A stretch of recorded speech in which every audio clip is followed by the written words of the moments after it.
만나 뵙게 돼서 상당히 감사합니다. 네. 우리 함께 서로 인사했으면 좋겠어요. 옆에 있는 분하고요. 사랑합니다, 축복합니다. 인사할까요? 네. 이 사랑합니다라는 이 말은 우리의 굳어진 표정을 부드럽게 만드는 엄청난 능력이 있는 것 같아요. 아멘. 네.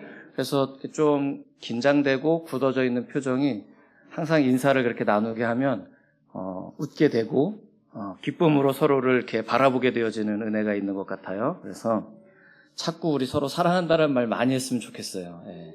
그 사랑이라는 말이 결국은 서로를 위로하는 말이 되고 격려하는 말이 될 줄 믿습니다.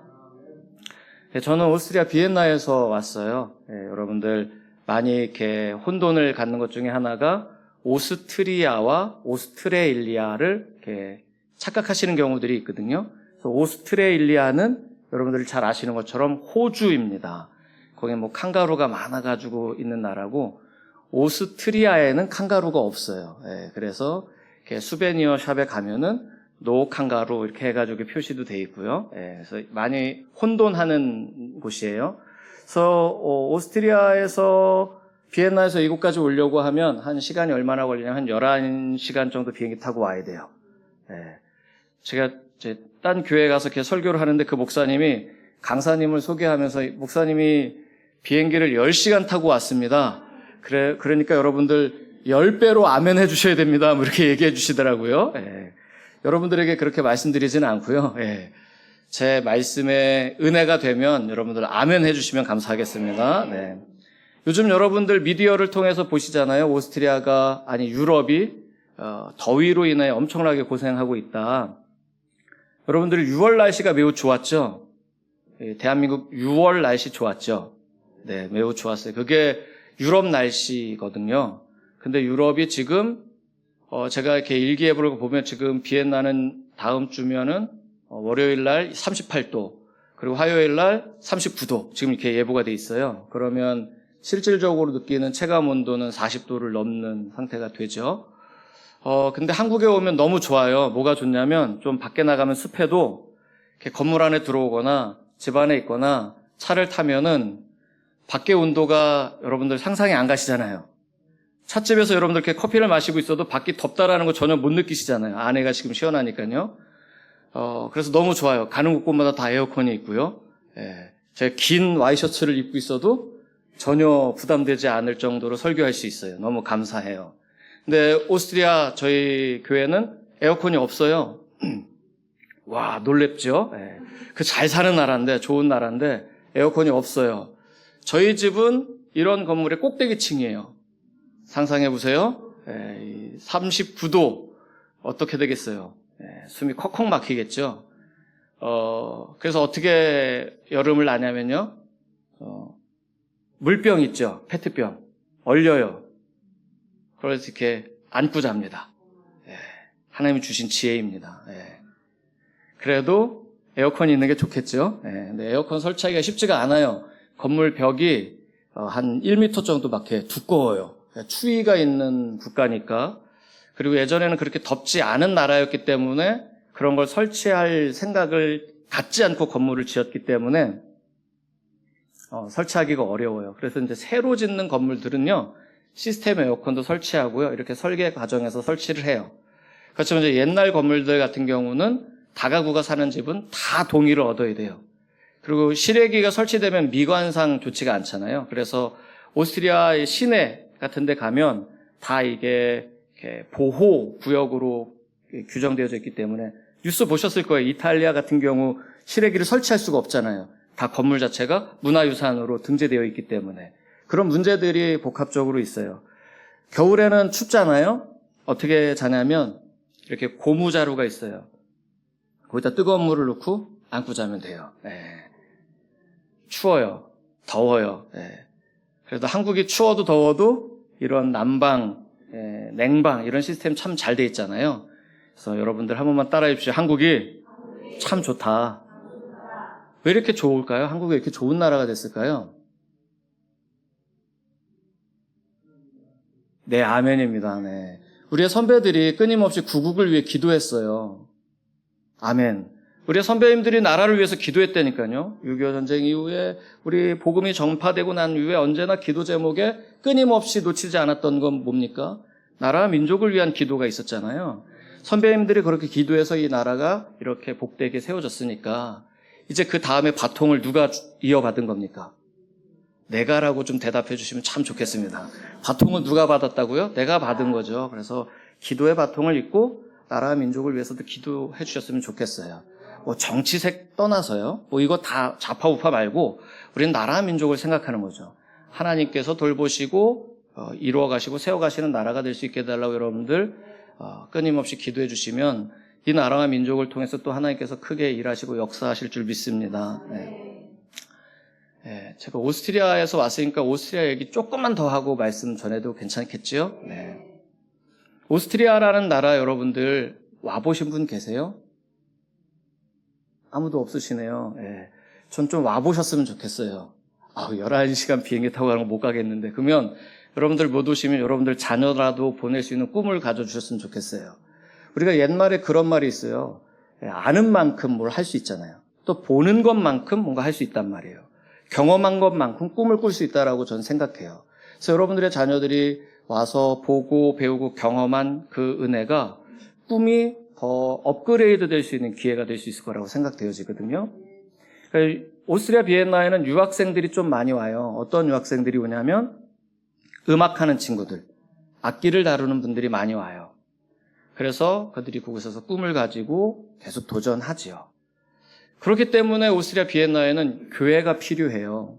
쉽게 생각하면요. 그런 말을 하더라고요. 여러분들의 자녀가 비엔나에 유학을 갔다고 가정해 보자고요. 그럼 여러분들의 자녀의 신앙이 걱정되시겠죠. 그럼 그 신앙을 돌보고 어떻게 보면 잘 양육할 수 있는 교회와 목회자가 필요하겠죠. 그렇기 때문에 오스트리아 비엔나에는 제가 있는 거다라고 이해하시면 좋을 것 같아요. 야, 그곳은 잘 사는 나라고 좋은 나라인데, 그렇지요. 그렇지만 그곳에도 예배가 드려져야 되고 양육되어져야 되고 믿음으로 돌봐야 될 대상들이 단 한 명이 있어도 예배가 드려져야 되잖아요. 그렇기 때문에 제가 그곳에 있는 것이다 이렇게 이유를 말씀드려요.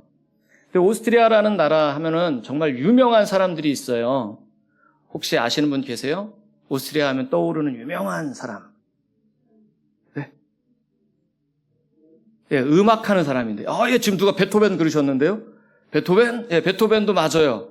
오스트리아 사람은 아니에요, 근데. 독일 사람인데, 베토벤이 몸이 안 좋았어요. 그래서 요양차 비엔나에 와가지고 작곡을 하죠. 그래서 베토벤이 활동했기 때문에 이 오스트리아 비엔나에는 베토벤의 유적들이 좀 있어요. 또 누가 유명하냐면 모차르트 들어보셨죠? 모차르트. 예. 치즈 이름이 아니고 사람 이름으로 모차르트요. 예. 모짜렐라가 아니라 모차르트요. 볼프강 아마데우스 모차르트는 짤츠부르크에서 아주 신동소리 듣고 음악했던. 그래서 이 모차르트를 통해서 오스트리아의 많은 사람들이 유산을 물려받고 있는 거죠. 그래서 관광객들이 다 모차르트 보고, 그래서 모차르트 초콜릿도 많이 팔리고 그래요. 또 유명한 사람이 한 명 있어요. 독일 사람으로 오해하고 착각하고 있는 사람인데 히틀러예요. 히틀러가 오스트리아 사람입니다. 네, 여러분들 히틀러는 독일 사람으로 오해하셨잖아요. 근데 오스트리아 린츠에서 태어나서요. 음악을 공부하려다가 미술사를 공부하려다가 떨어졌어요. 그래가지고 독일로 가서 군인이 되고 그 탁월한 연설을 가지고 독일군을 데리고 오스트리아 비엔나에 와가지고 합스부르크의 명예를 살립시다 라고 하니까 사람들이 비엔나에서 다 열광해서 2차 세계대전에 오스트리아가 독일을 부역하고 결국은 2차 세계대전 패전국이 되면서 소비에트 연방에 의해서 끊임없이 계속 어떻게 이렇게 통치되다가 지금 오스트리아는 영세 중립국으로 그 노선을 정하고 전쟁에 참여하지 않는 국가로 정해지게 되었죠. 오스트리아에 관한 이야기 이렇게 좀 말씀을 드리면 목사님 지금 어디서 왔구나라는 걸 조금 이해하실 수 있을 것 같아서 시간이 좀 들어도 잠깐 말씀드렸어요. 그러면 오늘 이 본문 말씀을 가지고 말씀을 좀 살펴보고자 해요.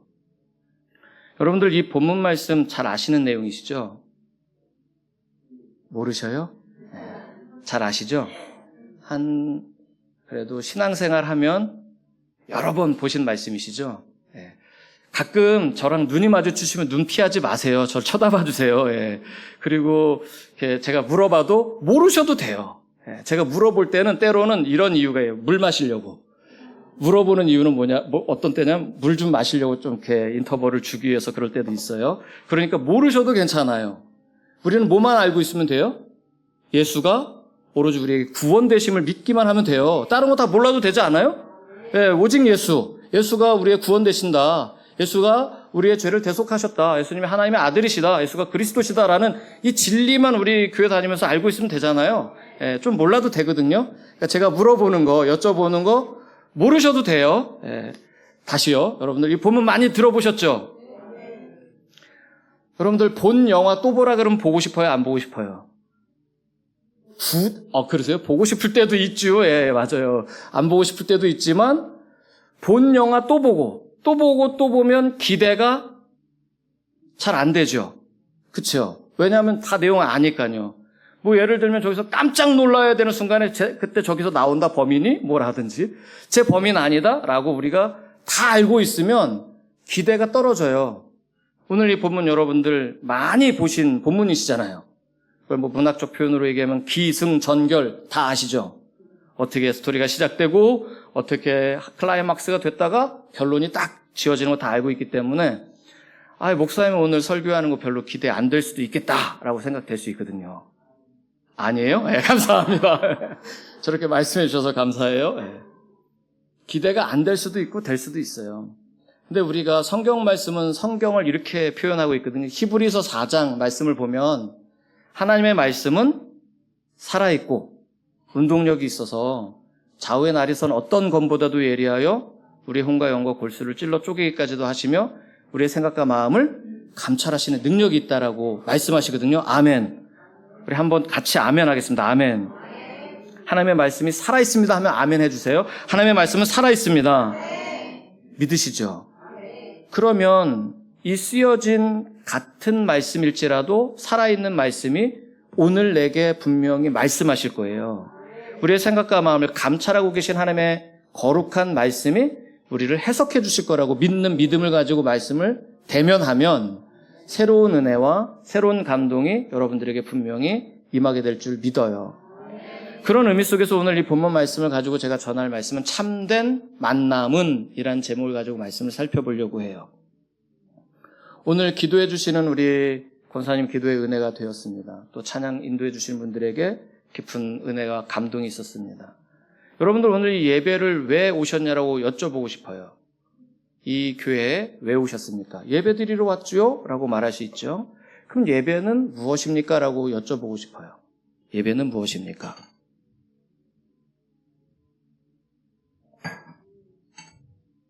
여러분들이 교회 가자고 전도하실 거잖아요. 전도하실 거죠?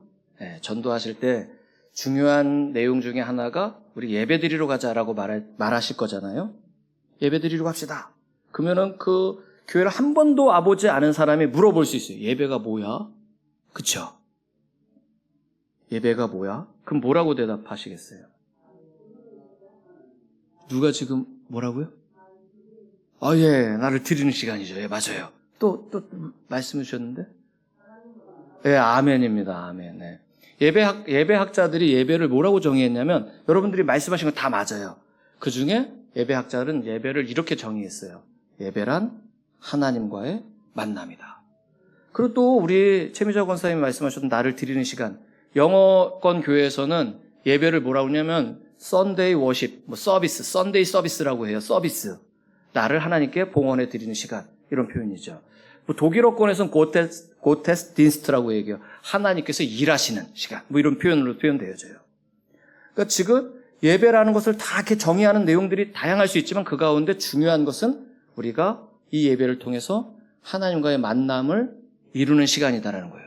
오늘 여러분들은 이 성전에 왜 오셨냐라는 그 분명한 이유, 목적이 하나님을 만나기 위해서라는 그 목적이 있어야 될 줄 믿어요. 여러분들 한 번만 따라해 주시겠습니다. 나는 오늘 이 예배 속에 하나님을 만나겠습니다. 우리는 끊임없이 하나님과의 만남이 이루어지고 계속해서 반복되어져야 돼요. 그렇기 때문에 이 예배의 거룩한 목적은 하나님과의 만남이다라는 거예요. 우리 박헌영 목사님께서 인도 선교사로 헌신하시다가 사역을 마치시고 한국에 오셨어요. 이 박헌영 목사님이 사역하셨던 그 인도라는 나라에 정말 유명한 사람 있잖아요. 예, 간디 있지요.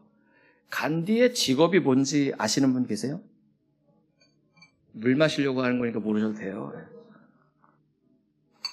간디의 직업이 뭘까요? 우린 별로 관심이 없어요. 그렇죠? 의사. 예, 아니에요.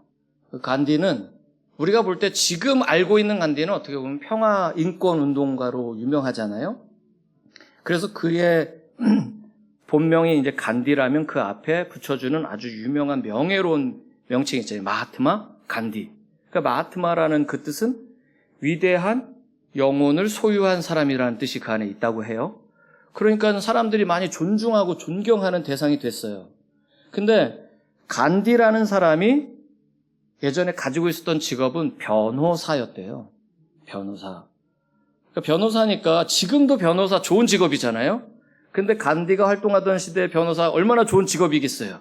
돈도 많이 벌고 좋은 옷도 입고 좋은 집에서 살고 그랬겠죠. 근데 이 간디가 그렇게 명예와 어떻게 보면 부귀 영화를 누리고 있을 때 여행을 가기 위해서 기차를 타는데 친구가 존 러스킨의 최후의 한 사람에게도 라는 책을 선물로 줘요. 야, 기차 여행 가면서 이 책 한번 읽어봐 한 거예요. 친구가 준 책. 근데 그 책을 읽은 간디가 그 책 속에서 존 러스킨을 만난 거죠. 최후의 한 사람에게도라는 이 책 속에서. 그리고선 간디가 나중에 이렇게 말해요. 나의 인생은 2개의 시간으로 분류할 수 있다. 기차를 타기 전과 기차를 내릴 때. 완벽하게 그의 인생을 바꿔버린 거예요. 변호사의 직업을 던져버리고 이제 인권을 그리고 최후의 한 사람에게도라는 그 한 사람의 생명을 소중하게 여기는 사명으로 바뀌게 된 거죠. 그래서 그 일화 중에 재밌는 게 기차를 타고 가기 위해서 간디가 막 슬리퍼 신고 가다가 슬리퍼 한 짝이 벗겨졌잖아요. 그리고 기차를 탔네요. 근데 이 간디가 취한 행동은 뭡니까? 신고 있었던 한 짝짜리 슬리퍼 던져버리죠. 왜 그러냐고 물어보니까 야, 나는 지금 한 짝인데 누군가가 저 슬리퍼를 주우면 한 짝밖에 못 신으니까 이것도 맞아 신으라고 했다라고 하는 그 유명한 일화가 있잖아요. 그게 뭡니까? 존 러스킨을 그 책 속에서 만나고 난 다음에 변화된 삶이에요. 변화된 삶. 여러분들에게 이렇게 말씀드리고 싶어요. 참된 만남은 반드시 변화를 일으켜요. 참된 만남은 반드시 변화를 일으켜요. 우린 예수 그리스도를 만난 사람이에요. 그렇기 때문에 우리의 인생도 2개의 시간으로 분류될 수 있어요. 어떻게요?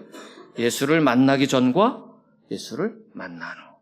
오늘 우리가 예배를 드리기 전과 예배를 드리고 난 후. 오늘 하루를 우리가 분류하자면 오늘 나는 이 예배를 드리기 전과 예배를 드리고 난 후로 나의 시간을 분류할 수 있는 변화된 모습이 우리의 삶 속에 분명하게 있어야 돼요. 즉 참된 만남은 반드시 변화를 이루어낸다라는 것이죠. 그런 변화라는 포커스를 가지고 본문을 보자라는 거예요. 베드로가 어떻게 변화되고 있는지라는 것을 이 본문을 통해서 살펴보자라는 거예요. 첫 번째 베드로는 어떻게 변화되어지는가? 5절 말씀을 보면 시몬이 대답하여 이르되 선생님 우리들이 밤이 새도록 수고하였으되 잡은 것이 없지만은 이라고 말해요. 어부 베드로가 지금 밤새도록 물고기를 잡으려고 수고했어요. 한 마리도 잡지 못했어요. 엄청 고생했어요. 여러분들 생각해 보세요. 어부가 밤새도록 그물을 내리고 올리는 일은 결코 쉬운 일이 아니었을 거예요. 고된 일이었을 거예요. 그러니까 지금 어떻게 보면 베드로는 얼른 그물을 싣고 집에 가서 뭐 하고 싶을까요? 쉬고 싶죠. 쉬고 싶어요. 그러니까 빨리 정리하고 가고 싶어요. 근데 예수님께서 베드로에게 뭐라고 말씀하시냐면 그물을 깊은 데로 가서 던지라고 말해요. 이건 뭐가 수반되어지는 거냐? 수고로움이 수반되어지는 거예요. 고통스러운 어떻게 보면 피곤함이 가중되어지는 거예요. 근데 예수를 만난 베드로가 내가 밤새도록 수고하여 그물을 던졌지만 잡은 것이 없지만 내가 말씀에 의지하여 내가 가서 그물을 던지겠습니다라고 말해요. 그러니까 참된 만남은 뭐가 뒤따르냐면 수고로움이 뒤따르는 거예요. 여러분들 예수를 믿는다라고 말하면서 예수를 만났다라고 말하면서 편하고 쉬운 방법으로 신앙생활하려고 하면 죄송하지만 진짜 만난 게 아니에요. 진짜 만난 사람은 뭐 한다고요? 수고로움을 감당한다니까요. 이걸 다른 말로 얘기하면 헌신한다고요. 순종한다고요. 우리 한 번만 따라해 보겠습니다. 목사님께서 기도합시다. 뭐 해야 돼요? 목사님께서 전도합시다. 어떻게 해야 돼요? 전도하는 일이 쉬워요? 어려워요? 죄송하지만 기도하는 일이 쉽다라고도 말할 수 있겠지만 힘든 일이 될 수 있어요. 예배합시다라고 말하는 일, 모든 일들이 뭐 하는 일이에요? 쉽지 않은 일들이 될 수 있어요.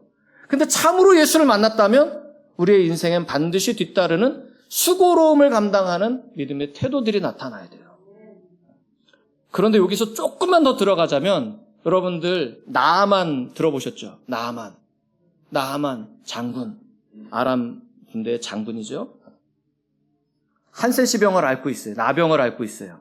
그러니까 옛날 성경에는 문둥병이라고 기록되어져 있는데 이게 인권 이런 부분들로 인해서 개정되어져서 나병으로 표현되어지는데 이 나병 환자였던 이 나아만이 계집 여종의 말을 듣고 치료를 받으려고 이스라엘에 오죠. 그 이스라엘의 엘리사가 얼굴도 보여주지 않아요. 그리고선 요단강에 가서 몸을 씻으라고 하잖아요. 그랬더니 나아만이 매우 화를 내요. 나는 나와서 손을 흔들면서 주술적인 행동을 보여주면서 나의 병을 치료해 줄 줄 알았는데 얼굴도 보여주지 않고 요단강에 가서 몸을 7번 씻으라고? 우리나라에 더 맑은 강이 있는데 내가 몸 씻을 거면 우리나라 강에서 씻지 왜 여기까지 와서 내가 씻냐? 화가 나서 돌아가자! 라고 한단 말이죠. 근데 부하 병사들이 아버지 이거보다도 더 심한 일을 시키시면 순종 안 하셨겠습니까? 라고 말해요. 그래서 나아만이 순종해서 요단강에 들어가서 몸을 씻죠. 어떻게 되죠? 어떻게 돼요? 깨끗하게 됐죠.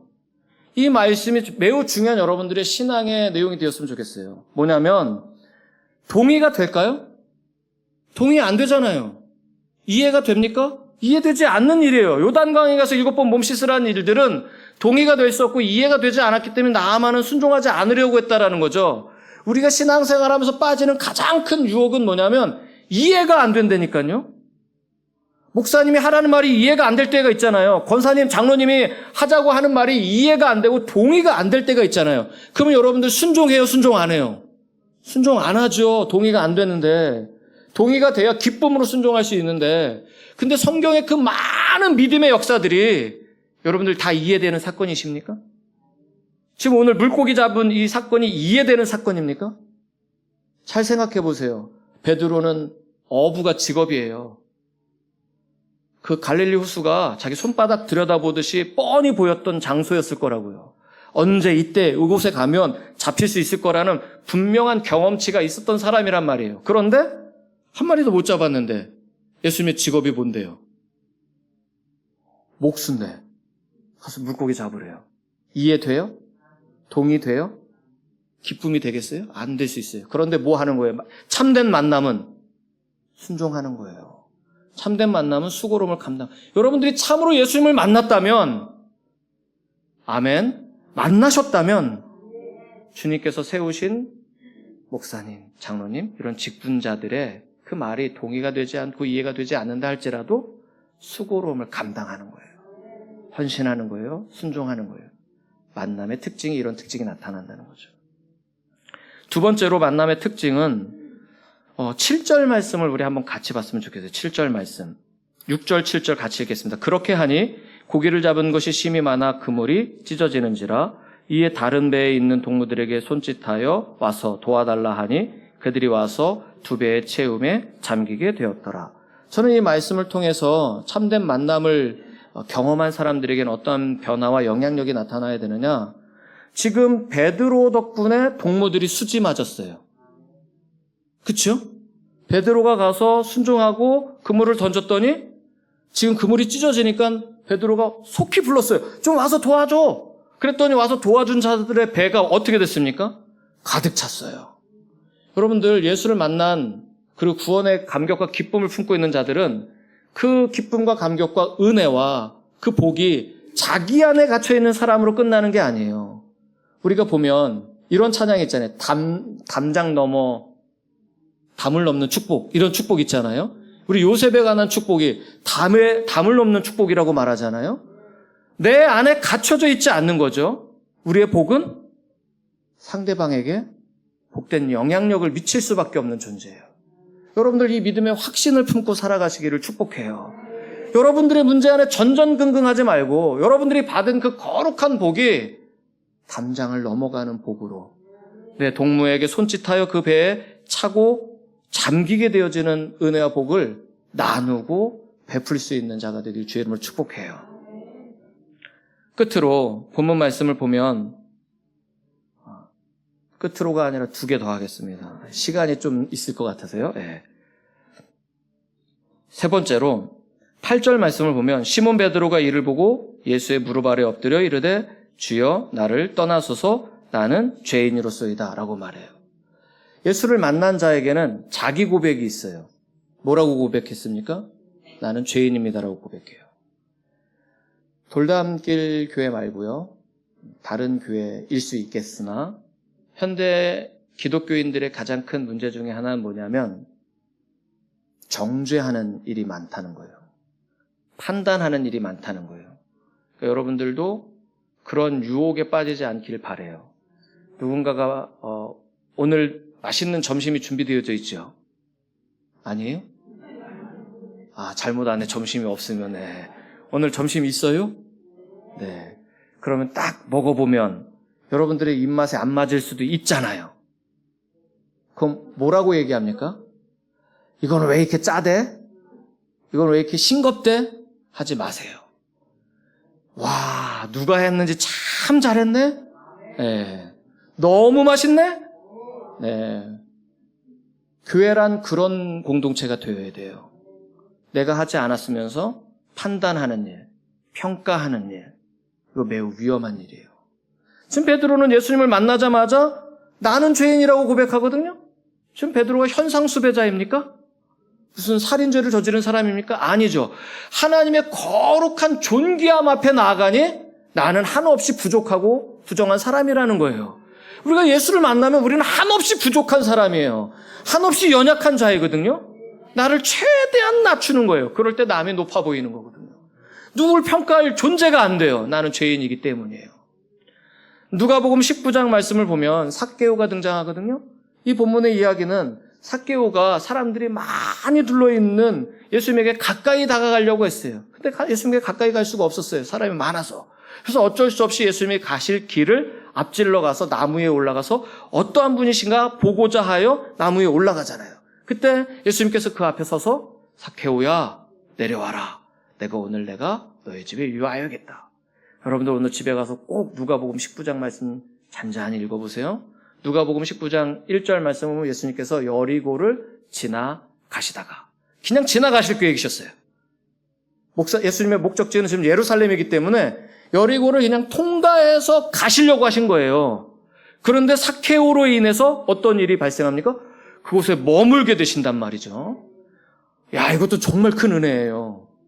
주님께서 여러분들 때문에 머무시는 은혜, 머물러 계시는 은혜, 유하시는 은혜가 여러분들로 인하여 나타나는 축복이 있길 바라요. 근데 예수님께서 그렇게 말하니까 주변에 있는 사람들이 뭐라고 말합니까? 수군거리며 저가 죄인의 집에 유하러 가는도다 라고 말해요. 뭐 하고 있어요? 정죄하고 있잖아요. 판단하고 있잖아요.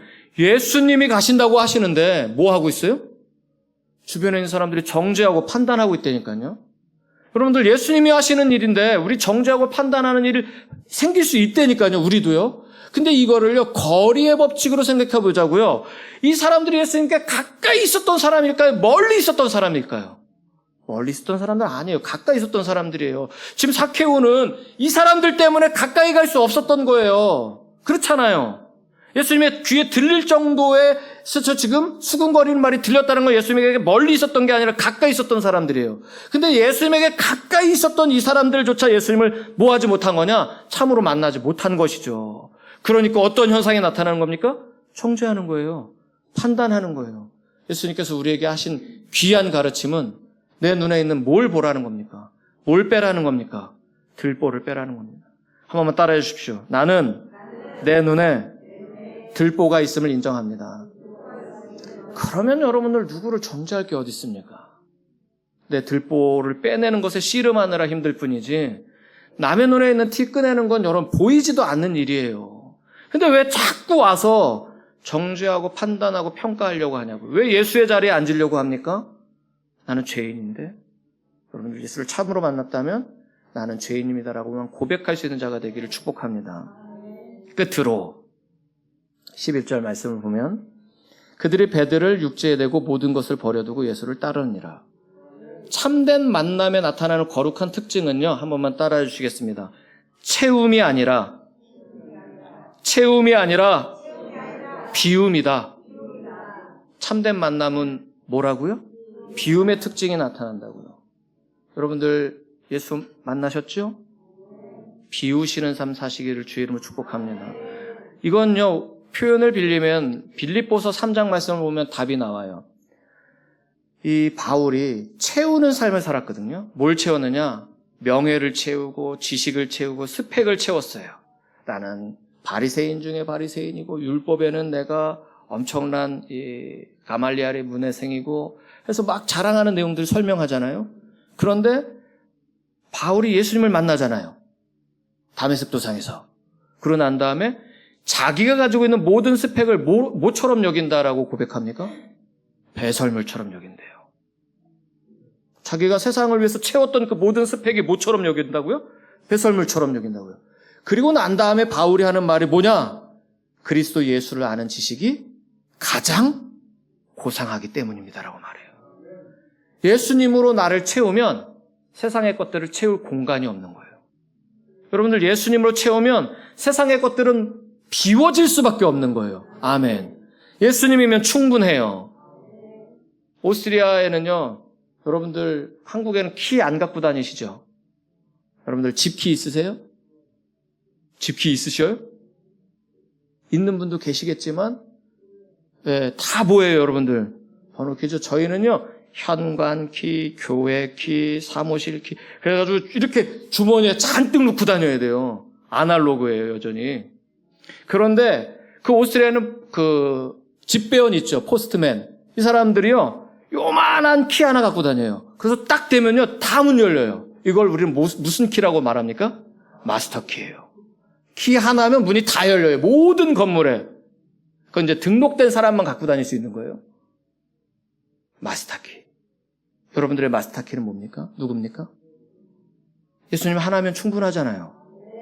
집키, 현관키, 무슨 포스트키, 금고키, 키를 잔뜩 들고 다니는 게 아니라 예수님 키 하나면 모든 게 다 만사형통으로 열리는데 우리는 왜 세상의 것들을 채우려고 하냐고요, 자꾸요. 예수님 만났다고 하면서. 더 움켜쥐려고 하냐고요.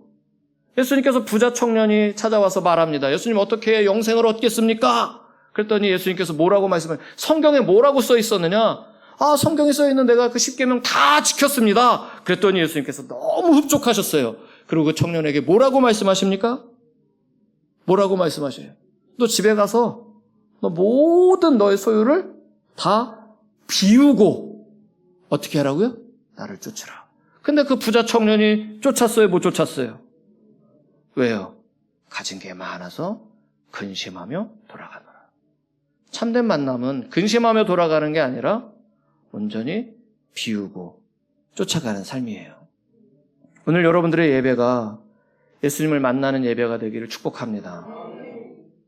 그래서 여러분들의 신앙의 거룩한 모습들에 수고로움이 있기를 축복합니다. 헌신과 순종 그리고 이해되지 않아도 그 말씀에 따라갈 수 있는 자들, 또한 여러분들의 삶을 통하여 여러분들의 동무들이 복받기를 축복합니다. 또한 여러분들 나는 죄인입니다라는 고백이 여러분들의 입술에 끊임없이 고백되어져 정죄가 아니라 나를 돌아보는 성찰의 삶을 살아가시기를 부탁드립니다. 끝으로 채우려 노력하지 마시고 비우려 하면 주님께서 한없이 여러분들의 삶 속에 넘쳐나는 은혜로 함께하여 주실 줄 믿습니다. 그 믿음으로 주님을 함께 따라가는 믿음의 동역자들이 되어 주십시오. 기도하겠습니다.